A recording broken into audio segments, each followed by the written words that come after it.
አሁን የዘላለም ህይወት በውስጣችን አለ ግን እየኖርነው ነው ገና ግን በሙላት አልገባንበትም ምክንያቱም በሞት ኢንተራፕትድ ይሆናል ግን ሞት የሌለበት ዘላለም ህይወት ይጀምራል መቼ ነው እሱ ሺህ ዓመቱ አልቆ የነጭ ዙፋኑ ፍርድ አልቆ ከዛ በኋላ ነው ያን ጊዜ የሚሆኑ ነገሮች አሉ መጽሐፍ ቅዱስ እንደሚነግረን ሰማያት ያልፋሉ ይለናል ማቴዎስ 4:35 ላይ ማርቆስ 13:31 ላይ ሉቃስ 21:33 ላይ ሰማያት እንደሚያልፉ ይናገራል እንደገና ሰማያት ይጠፋሉ ይላል መዝሙር 102 ላይ እንደምንመለከት ቁጥር 25 ሰማያት እንደ መጋረጃ ይጠቀለላሉ እንደ ልብስ ያረጃሉ ብሎ መዝሙር 102 ላይ ይናገራል ዕብራውያን 1:11 ላይ ይናገራል መዝሙር 102:26 ላይ በደንብ ጥቅሱን መናገረው ለምንድን ነው ሰዎች ሄደው ሪፈር እንዲያደርጉት ብዬ ነው እንጂ በጽሁፍ ቢሆን ሞር ይቀላል ብዙ ጥቅሶች ሊሰጣቸው ይችላል ግን ኢንተርቪው ስለሆነ ጥቅስ ባልጠቅስ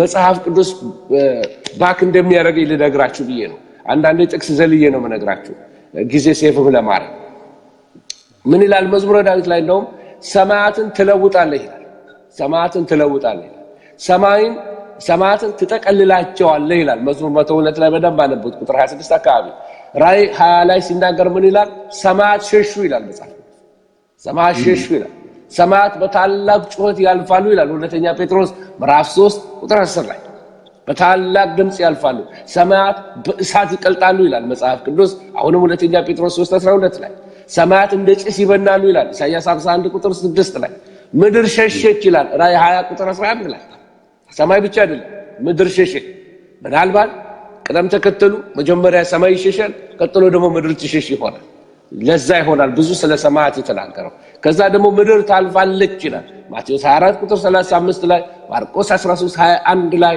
ሉቃስ 21:33 ላይ ምስክር በሁለት ይጸናል እኛ ግን ከዛ በላይ ጥቅስ እየነገርናችሁ ነው ስለዚህ ምንድነው ማለት ነው ሺህ ዓመቱ ሲደመደም ምድር ያልፋል ሰማይ ያልፋል በማስረጃ በእግዚአብሔር ቃል ነግሬያቸዋለሁ ብዙ አስተማሪዎች ሰማይ ምድር አታልፍም ይያሉ ያስተምራሉ ደም መዝሙሮች እየተዘመሩ ነው ካለማውቅ ይመስለኛል ገነቴ ምድር ነው እዚሁ ምድር ላይ አልጠብቅም እስኪድ እዛ ሰማይ ላይ ምናምን የሚሉ መዝሙሮች ሰምቻለሁ አንዳንዴ ስለ መለኮታዊ ጤንነታቸውን ማዳመጡም ጥሩ ነው እና ገነቴ ምድር ላይ ነው ብሎ መዘመርና መስበክ ባይትሰልፍ የጆቫ ዊትነስ ትምህርት እንደሆነ ለነግራችሁ ፈልጋለሁ ካለማወቅ ነው ቢሆን ጀጅመንታል አይደለም ሁለተኛ ነገር ደግሞ በትምህርት ላይ የሰዎችን አፍ ለመዝጋት ብያል አስተምር ግን እውነትን ለመግለጥ ነው ማስተምረው ክብር ለእግዚአብሔር ይሁን እና ምንላችሁ ፈልጌ ነው ምድር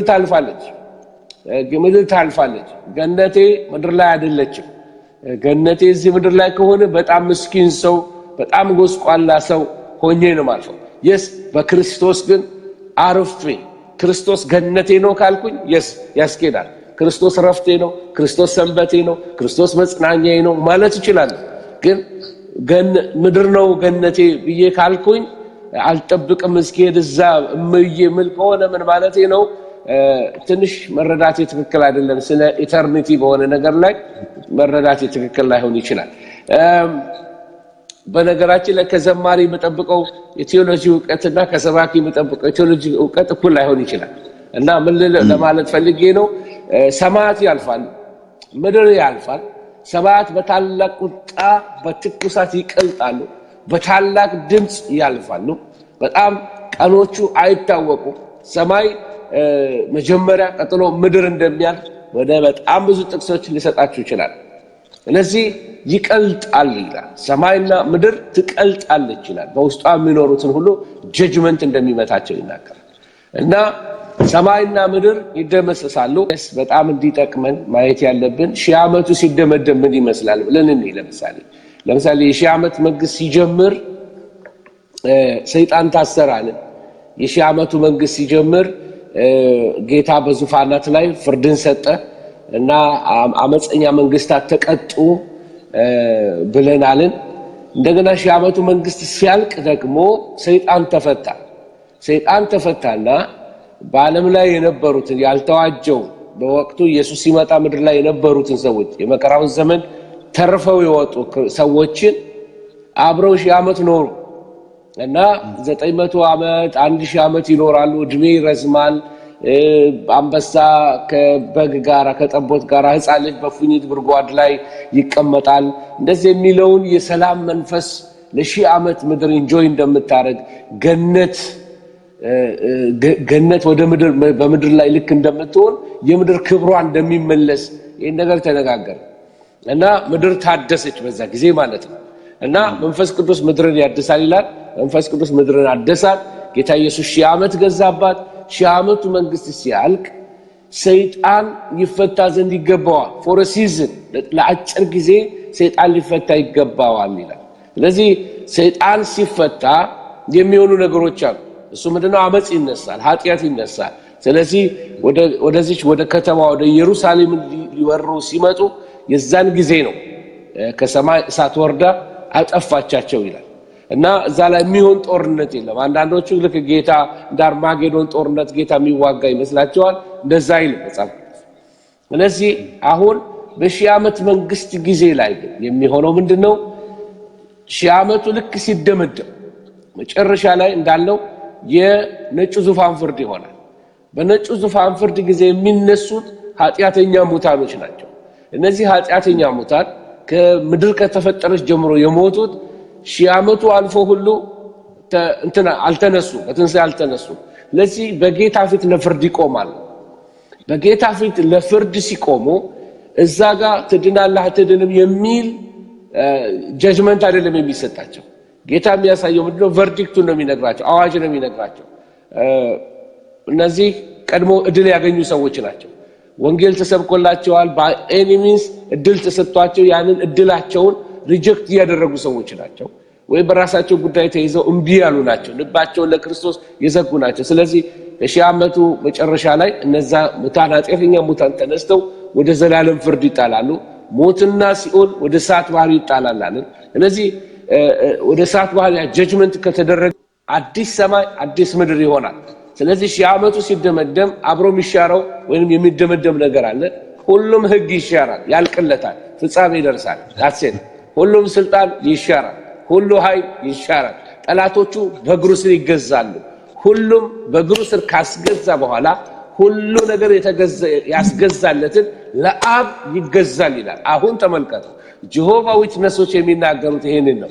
የጀሆቫ ዊትነስ አስተማሪዎች ኢየሱስ ክርስቶስ አምላክ አይደለም ብለው ሊያስተምሯችሁ የሚጠቅሱላችሁ ጥቅስ አንደኛ ቆሮንቶስ 15 ከ24 እስከ 28 ያለውን ነው። ምን ይላል? እዛ ቦታ ላይ ሁሉን ላስገዛለት ይገዛል ይላል። ስለ ኢየሱስ ነው የሚናገረው። ያ ማለት መለኮትነቱን ይለቃል ማለት አይደለም። ኖ ልክ ዮሴፍ ግብፅን መጀመሪያ ምድራቸው፣ ከዛ ቀስ እያለ ከብቶቻቸው፣ ከዛ ቀስ እያለ ደግሞ ራሳቸውን ህዝቡን ሁሉ ገዝቶ ልክ ለፈርዖን እንዳደረገ ጌታ ኢየሱስ ክርስቶስ ዓለምን ሁሉ ጠቅልሎ በሱ ቁልበትና ስልጣን አስገዝቶ ለአብ ይሰጠዋል። ፈርዖን በዙፋን ይበልጠው ነበረ። ሁሉን ነገር ለማስገዛ ለፈርዖን አስገዛ ዮሴፍ። ልክ እንደዛ ጌታ ኢየሱስ ክርስቶስ ዓለምን ሁሉ አስገዝቶ ዓለምን ሁሉ አንበርክኮ በፍቅር አሸንፎ በደሙ ዋጅቶ ለአብ ያመጣዋል። ለዚህ ነው እግዚአብሔር አብ የምወደው ልጄ እሱ ነው፣ በሱ ደስ የሚለኝ ብሎ የተናገረለት። ምክንያቱም ፈቃዱን የሚያደርግለት ስለሆነ ማለት ነው። ስለዚህ ለአብ ተገዛ ማለት ኢየሱስ አምላክ አይደለም ማለት አይደለም። ኢየሱስ ክርስቶስ ለአብ ተገዛ ማለት መለኮትነቱን ለቀቀ ማለት አይደለም። እንደውም ዛሬ ስንመለከት በዚች በቅድስቲቱ በኢየሩሳሌም ውስጥ የአብና የወልድ ዙፋን እንዳለ ይናገራል፣ በጣም በሚገርም ሁኔታ። ስለዚህ አምላክነቱን ጥሎ ቢሆን ኖሮ ዙፋን አይገባውም ነበር። ኢየሱስ ጌታ ነው፣ ለዘላለም ጌታ ነው። ስለዚህ ለዘላለም ዙፋን አለው። አሁንም አለቀ ማለት እንዳልሆነ ላሳያችሁ ነው። ስለዚህ ለአብ ሁሉን ላስገዛለት ይገዛል ማለት ኢየሱስን ያሳንሰዋል ማለት ስላልሆነ በጥንቃቄ ከአውዱ ጋራ ከይዘቱ ጋራ መጽሐፍ ቅዱሳችንን ልናነበው ይገባል ማለት ነው። እግረ መንገዴን ላንሳው ማለት ነው። ስለዚህ 1000 ዓመቱ ሲደመደም ይሄ ነው። ኢየሱስ መለኮትነቱን ይለቃል ማለት ሳይሆን ለአብ ያስረክበዋል። ይሄው ልክ ዋንጫ አሸንፎ ሰው አምጥቶ እንደሚሰጥ እንደሱ እንደማለት ነው። ድል ነስቶ ያመጣል፣ ይሰጣል፣ ድሉን በአብ ፊት ያሳያል ማለት ነው። እና ይሄ አዲስ ሰማይን እና ይላል። አሁን ስናነብ ራእይ 21 ቁጥር 1 ላይ አዲስ ሰማይንና አዲስ ምድርን አየሁ ፊተኛው ሰማይና ፊተኛይቱ ምድር አልፈዋልና መጽሐፍ ቅዱስ አዲስ ካለ አዲስ ነው በቃ አዲስ ካለ አዲስ ነው ሌላ ትርጉም ለመስጠት መሞከር የለብንም ፊተኛይቱ ምድር አልፈዋል ፊተኛው ሰማይ አልፈዋል ካለ አልፈዋል ማለት ነው ሌላ ትርጉም የለው ቅድስቲቱም ከተማ አዲስቱ ኢየሩሳሌም ለባሏ እንደተሸለመ ሙሽራ ተዘጋጅታ ከሰማይ ከእግዚአብሔር ዘንድ ስትወርድ አየሁ ይላል ስለዚህ ስለ ኢየሩሳሌም ሲናገር እንደ ሙሽራ ናት ግን አዲስ ሰማይ አዲስ ምድር ውስጥ ነው የምትገባው ፊተኛው ሰማይና ምድር አልፈዋል አዲስቱ ኢየሩሳሌም ትመጣና በአዲሱ ሰማይ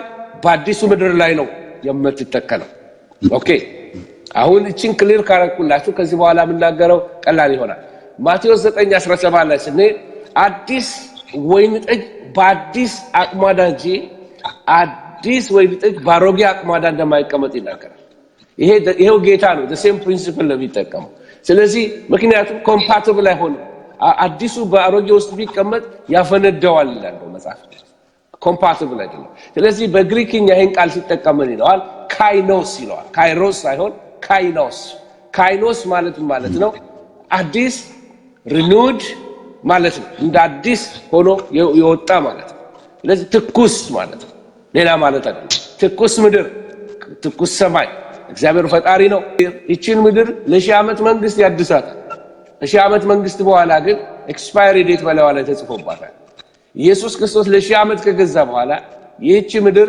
በእሳት ትቃጠላለች መጽሐፍ ቅዱስ የሚያስተምረን ነው ብዙ ጥቅሶች ሰጥቼ አሳይቻችኋለሁ ክብር ለእግዚአብሔር ይሁን ስለዚህ አገራችን በሰማይ ነው አገራችን በሰማይ ነው ከዛም የሚመጣውን ጌታ እንናፍቃለን ይላል መጽሐፍ ቅዱስ ወገኖች ስለዚህ አገር እንደሌለው ሰው በሰው አገር ላይ አንኖርም አሁን ለዚህ ነው ድሮ ጴንጤ ተብሎ ሰዎች የሚሰድቡን የሚያዋርዱን ይሄ ነው በዚህ ዓለም ጉዳይ ላይ ፓርቲሲፔት ማናረግበት በዚህ ዓለም ውጥንቅጥ ነገር ውስጥ ኃጢአት ነገር ላይ አንተባበርም አመጽ ላይ አንተባበርም ከንቱ በሆነ ነገር ላይ አንተባበርም ዘረኝነት ባለበት ነገር ላይ አንተባበርም ዋይ አገራችን በሰማይ ነው አገራችን በሰማይ ነው ይሄ ኡነት ኦልድ ፋሽንነት ሊያሰኝ ይችላል ይሄ ኡነት ግዴለሽነት ኢሬስፖንሲብል ሊያስመስል ይችላል ኖ ፕሮብለም አገሬ በሰማይ ነው ማውራው የሰማይ መንግስት ነው ተልቆ የሰማያዊ ነው ጌታዬ በሰማይ ነው የሚሄድበት አገር አለኝ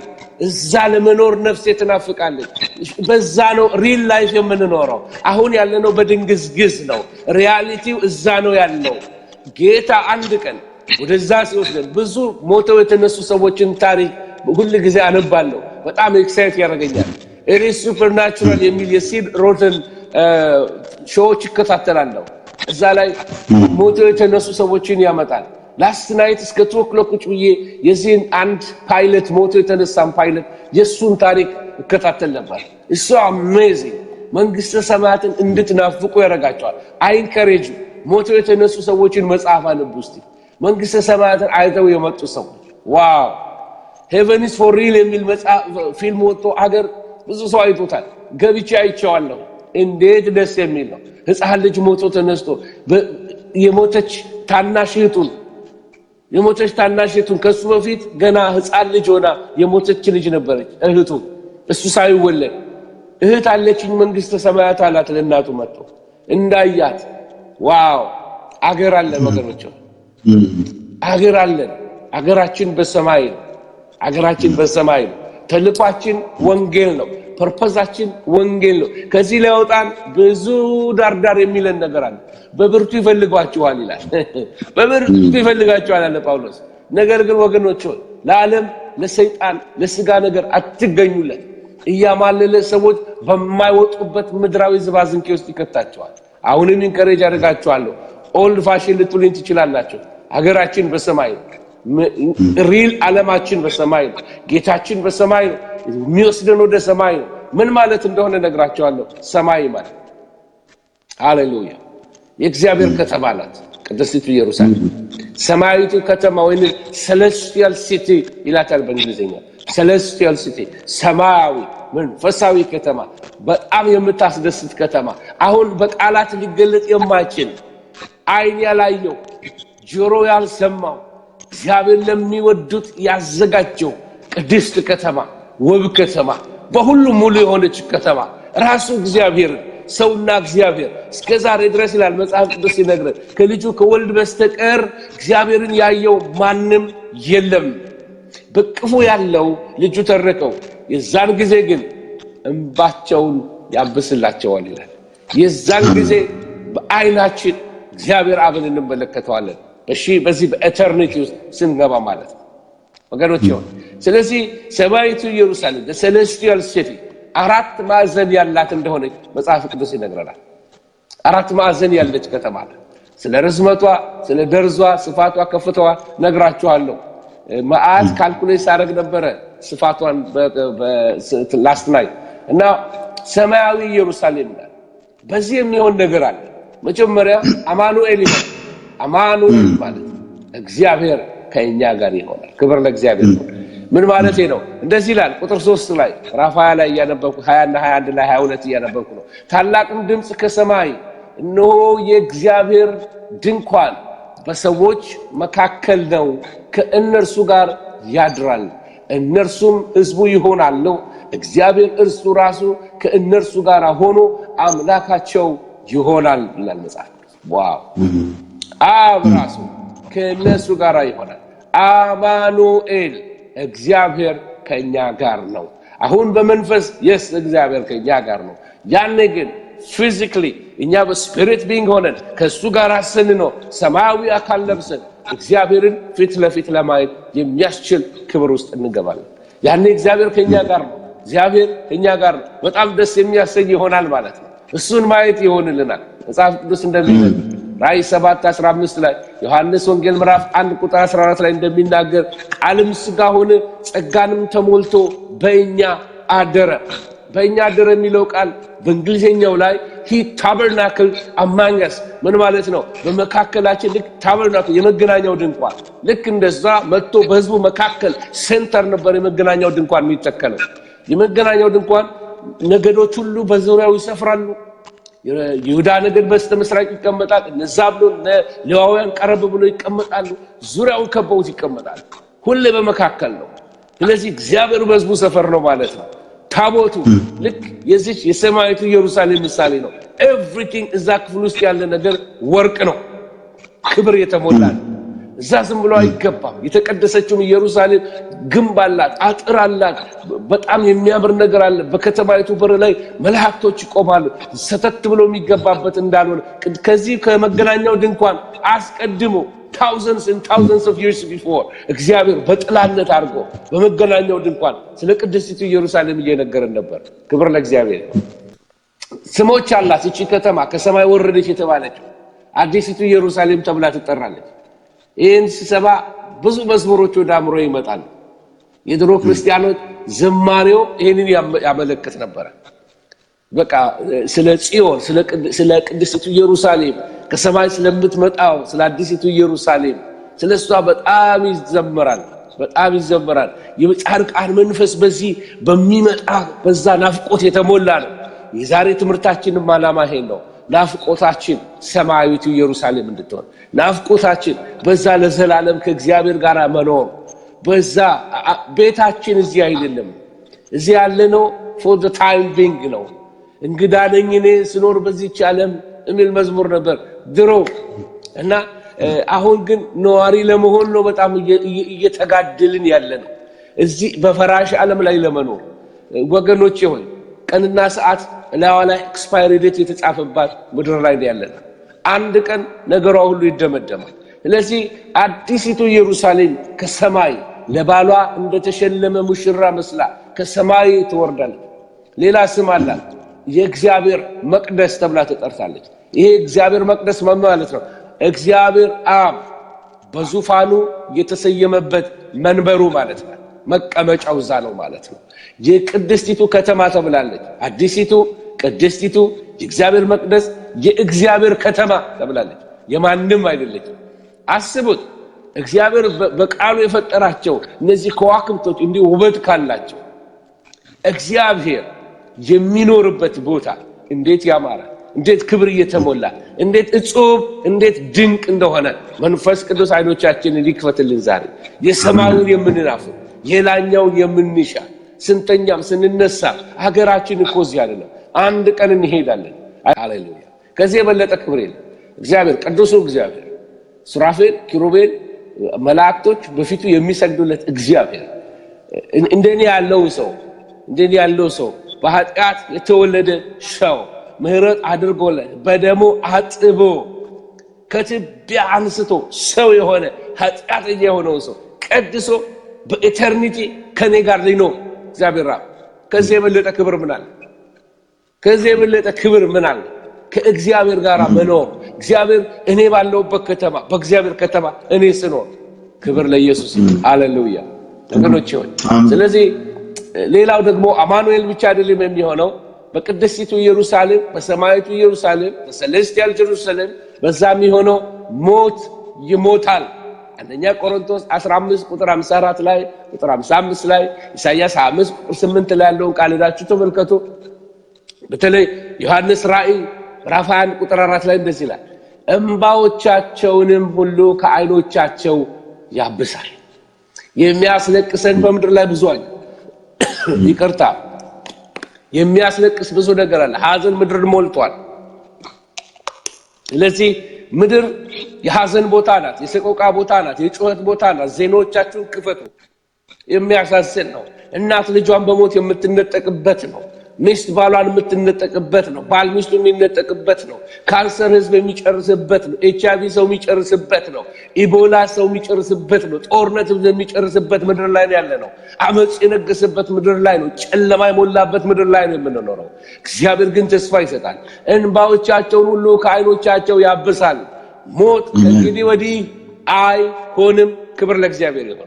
ሞት የሚባለው ነገር ሰውን የሚያስለቅሰው ሰው ልቡን የሚሰብረው ከሞት የበረታ ምንም ነገር የለም። ሞት ከእንግዲህ ወዲህ አይሆንም። የሰው ፍርሃት ሞት የሚባለው ፍርሃትን በሰው ላይ አይኖርም። ስቃይ ቢሆን ሐዘን ቢሆን ጩኸት ቢሆን ከእንግዲህ አይሆንም። በቃ ያ የሞት ኤክስፓየሪ ተጽፎበታል እላዩ ላይ ኖ ሞር ዴዝ አሜን ኖ ሞር ዴዝ በሰማያዊት ኢየሩሳሌም ሞት የለም።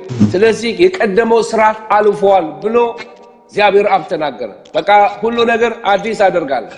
ካሁን በኋላ ነገር ሁሉ በአዲስ መንገድ ነው የሚሄደው። አዲስ ስርዓት ተጀምሯል። የሺህ ዓመት መንግስት አልፏል። የመከራው ዘመን አልፏል። የቤተክርስቲያን ዘመን አልፏል። ህግ አልፏል። ሁሉ ነገር ተጠቅልሎ ሲያል የቀደመው ስርዓት ሁሉ አልፏል ብሎ ሲናገር ይህንን ሰማሁኝ ይላል። ከዛ ሲቀጥ እንግዲህ ተመልከቱ። ይሄንን የማመጣላችሁ ለምንድን ነው? ምድርን የሞላ ግፍን ተመልከቱ። ከዚህ ግፍ ውስጥ የሚያመልጡ ምድርን የሞላ ወንጀልን ተመልከቱ። ምድር ውስጥ የሞላውን ስቃይ ተመልከቱ። ምድር ውስጥ የሞላውን ጨለማ ተመልከቱ። የኃጢአት አመጽ፣ የሰው ልጅ አመጽ ምድርን ያረከሳል። ይሄ ሁሉ ጩኸት አለ በሰው ውስጥ። መንፈሳችን የተጸየፈው ጆሮአችን መስማት የሰለቸው ነገር የኃጢአት ጋጋታ። እግዚአብሔርን ላስደስተው ፈልጋለሁ፣ ከዚህ ሟች ስጋ ማን ይለኛል? ደከመኝ የምንልበት ነገር ሁሉ ያደከመን ይደክማል። በቃ የተጫነን ሁሉ ይለቃል። ኃጢአት አይገዛንም። በልባችን መንፈስ ቅዱስ እንዳደረገ እውነተኛው የሆነ አምልኮ፣ እውነተኛው መለቀቅ፣ እውነተኛውን ላይፍ የምንጀምረው ያኔ ነው ወደዛ ሙላት ውስጥ የምንገባው። ለኛ ያ ነው ሰባተኛ ቀናችን አንዱ። ክብር ለእግዚአብሔር ነው። ስለዚህ የቀደመው ስርዓት አልፏል ይላል። ስለ አሮጌው ዓለም ይናገራል፣ ስለ አዲሱ ዓለም ይናገራል። አሮጌውን ዓለም ስንመለከት ሰማይና ምድር ተፈጠሩ ይላል። በአዲሱም ዓለም ላይ አዲስ ሰማይ አዲስ ምድር ሆነ ይላል መጽሐፍ ቅዱስ። እግዚአብሔር ፈጥሮ ነው የሚያመጣቸው። እንደዚሁ በአሮጌው ዓለም ፀሐይ ተፈጠረች። በአዲሱ ዓለም ፀሐይ አታስፈልግም። ምክንያቱም ከፀሐይ የደመቀ ሌላ ክብር መጥቷል። አሁን አሮጌው ዓለም ጨለማ አለው። በአዲሱ ዓለም ሌሊት የለባትም ይላል።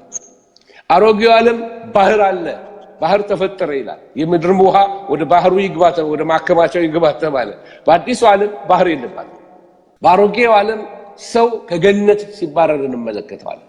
በአዲሱ ዓለም ግን ሰው ወደ ገነት ሲገባ እንመለከተዋለን፣ ወደ ክብር ሲገባ እንመለከተዋለን። በአሮጌው ዓለም ስቃይ፣ ሰቆቃ፣ ለቅሶ፣ ሐዘን ነው የሞላው። በጣም የሚገርማቸው በአዲሱ ዓለም ደግሞ ለቅሶ፣ እንባ አይኖርም፣ ሐዘን አይኖርም፣ የልብ ስብራት አይኖርም። ክብር ለእግዚአብሔር ይሁን ወገኖቼ። ስለዚህ አዲስ ብሎ መጽሐፍ ቅዱስ ሲነግረን እውነትም አዲስ ነገር ነው የሚመጣው፣ የከበረ ነገር ነው የሚመጣው። አሮጌን የሚወድ ያለ ሰው ያለ አይመስለኝም። ሁሌ አዲስ ነገር ቢሆንልን ደስ ይለናል። ግን ሁሌ አዲስ ሆኖ የሚኖር በእግዚአብሔር መንግስት ውስጥ የእግዚአብሔር መንግስት ብቻ ናት ሁሌ አዲስ። እግዚአብሔር ብቻ ነው ሁሉ ጊዜ አዲስ። እዚህ ምድር ላይ ሁሉ ነገር ያረጃል። ዛሬ አዲስ ያልነው ነገር አዲስ አይደለም። በአዲሱ ስርዓት ሞት የምንለብሰው ደግሞ ሰማያዊ አካል። አካላችን አይታመምም፣ አካላችን አያረጅም። የማይሞት የማያረጅ ሰውነት ነው የሚኖረን። የሞት ህግ አይሰራም። ጌታ መንፈስ ባለበት ወይም የእግዚአብሔር መንግስት በሰለጠነበት ቦታ ምን yes በመንግስተ ሰማያት ብዙ ምን እንደነቅበት ነገሮች አሉ። በጣም መናፈቅ ያለበት ገና መች ተዘምርላት አዲስቱ ኢየሩሳሌም ጽዮን መቼ ተዘምርላት? ሰማያዊቱ ኢየሩሳሌም መቼ ተናፈቀ? ያንን ስንናፍቅ የዚህ ዓለም ነገር ልንንቀው እንጀምራለን። ዓለምን እንደ ጉድፍ ልናያት እንጀምራለን።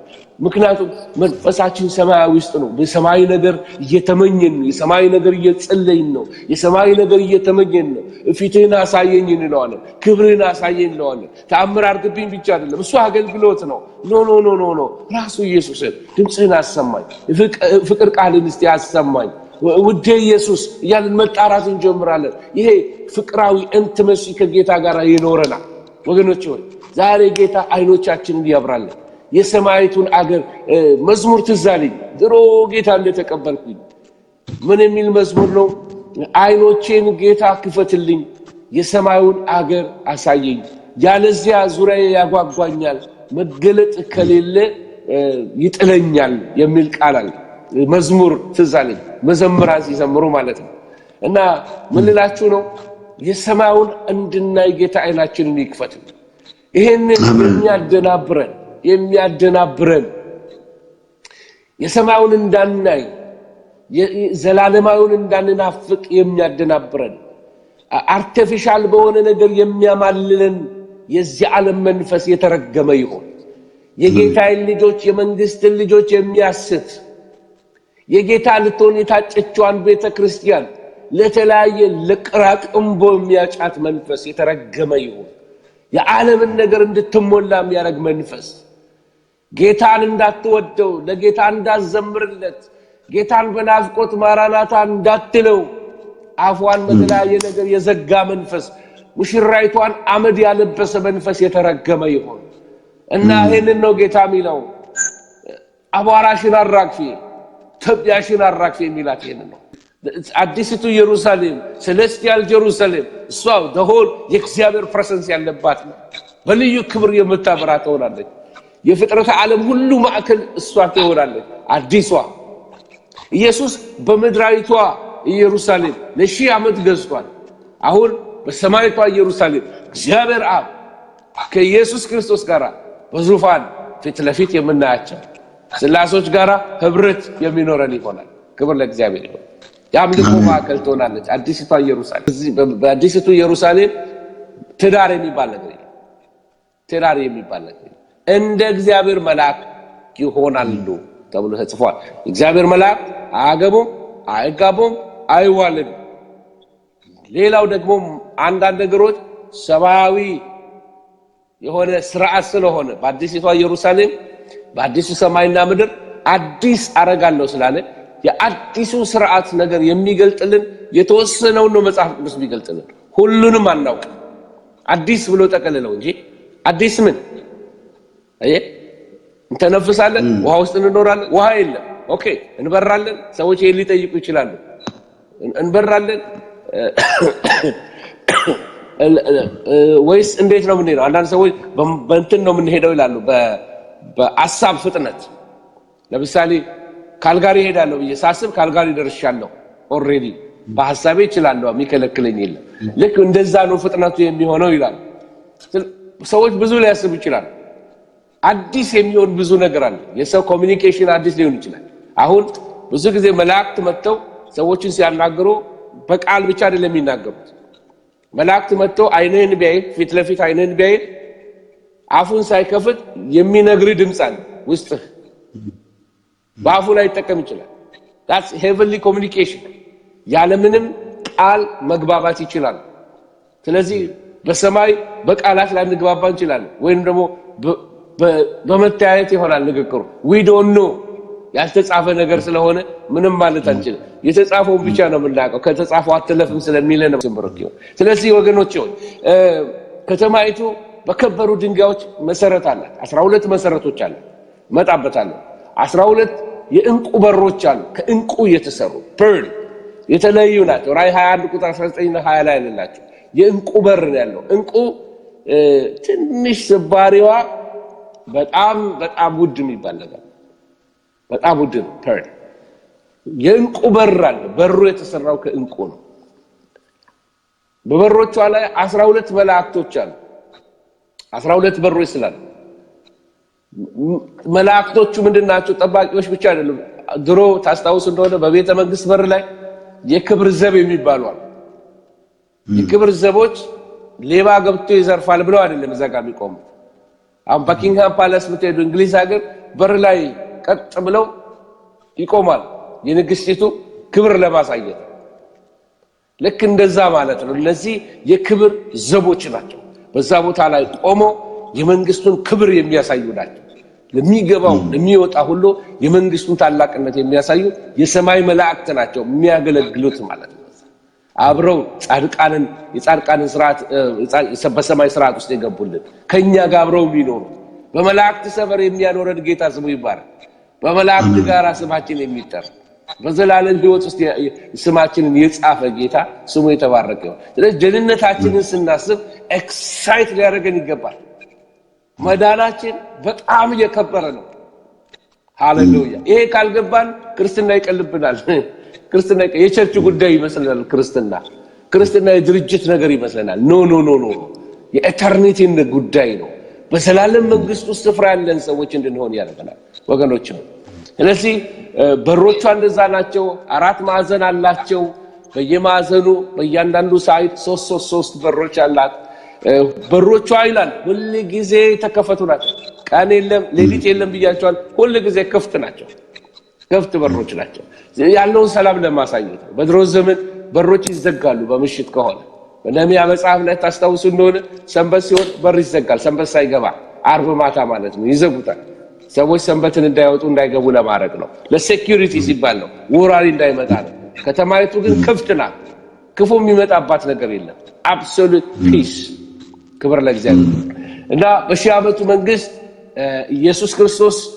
ኢየሩሳሌም በመድራይቱ ኢየሩሳሌም ሆኖ ነው የገዛው በአዲሲቱ ኢየሩሳሌም ሲሆን ግን በአዲሱ ሰማይና ምድር ግን በአዲሲቱ ኢየሩሳሌም ነው የገዛው ስለዚህ ከመድራዊቷ ኢየሩሳሌም የሚሄደው ነገር ቢኖር ስሟ ብቻ ነው ላይኛይቱ ኢየሩሳሌም አዲሲቱ ኢየሩሳሌም ትባላለች ምድራዊቱ ኢየሩሳሌም እንዳለች ሰማያዊቱ ኢየሩሳሌም አለች ማለት ነው